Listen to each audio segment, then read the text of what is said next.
નમસ્કાર. ચાલો આજે એક એવા વિષયને સમજીએ જે કોઈપણ ધંધા માટે સૌથી અગત્યનો છે, નાણાકીય સંચાલન. ખરેખર તો આ એક એવી સિસ્ટમ છે જે ધંધાને માત્ર જીવંત જ નથી રાખતી, પણ તેને સતત આગળ વધવામાં પણ મદદ કરે છે. તો ચાલો આ વિષયમાં થોડા ઊંડા ઉતરીએ. આ વાતથી જ શરૂઆત કરીએ. કેટલી સાચી વાત છે, નહીં? જેમ આપણા શરીરમાં લોહી વગર જીવન શક્ય નથી, બસ એ જ રીતે કોઈપણ ધંધા માટે નાણાં વગર તેનું અસ્તિત્વ જ શક્ય નથી. ધંધો શરૂ કરવાની વાત તો દૂર, તેને ચાલુ રાખવા માટે પણ નાણાં તો જોઈએ જ, અને આ નાણાંને યોગ્ય રીતે સંભાળવું એ જ તો નાણાકીય સંચાલન છે. તો આજના વિશ્લેષણમાં આપણે કયા મુદ્દાઓ પર વાત કરીશું? સૌથી પહેલાં સમજીશું કે નાણાંને ધંધાનું જીવન રક્ત કેમ કહેવાય છે. પછી નાણાકીય સંચાલનની સાચી વ્યાખ્યા શું છે એ જોઈશું. એની લાક્ષણિકતાઓ કેવી હોય છે, એના મુખ્ય ઉદ્દેશ્યો શું હોવા જોઈએ, અને છેલ્લે આ આટલું બધું મહત્વનું કેમ છે એના પર પણ નજર નાખીશું. તો આપણો પહેલો મુદ્દો, જેમ મેં કહ્યું, પૂરતા પૈસા વગર કોઈ ધંધાનું અસ્તિત્વ જ શક્ય નથી.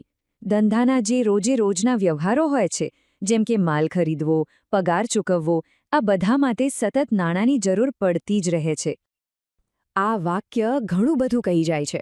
નાણાં એક કેન્દ્રબિંદુ છે, એક ધરી છે, અને નાણાકીય સંચાલનનું કામ એ જોવાનું છે કે આ ધરી હંમેશા મજબૂત રહે.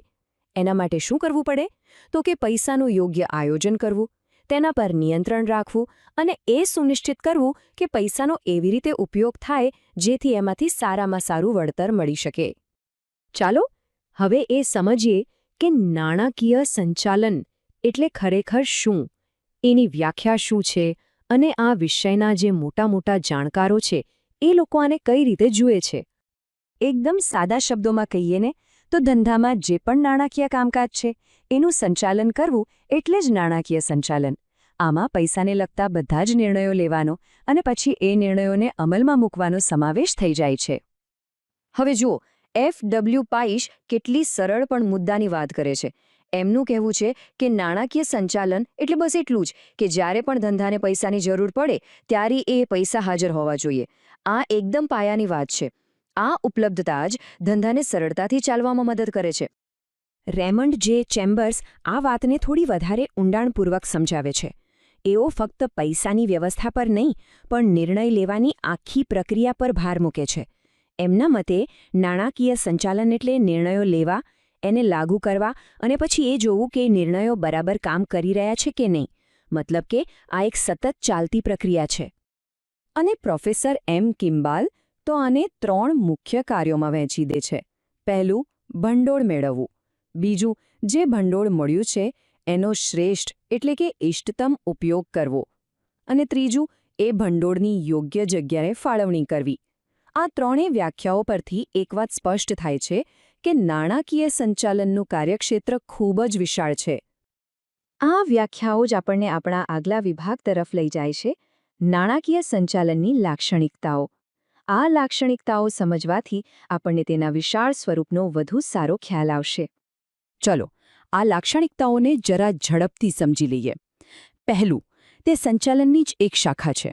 મતલબ કે તે ઉત્પાદન, માર્કેટિંગ જેવા બીજા વિભાગો સાથે મળીને કામ કરે છે. બીજું, તેનું કાર્યક્ષેત્ર ખૂબ જ વિશાળ છે. ત્રીજું, તે સંચાલકીય નિર્ણયોનો આધાર છે.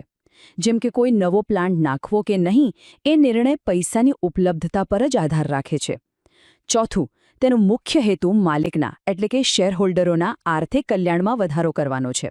આ કારણે તે સંસ્થામાં એક ચાવીરૂપ સ્થાન ધરાવે છે.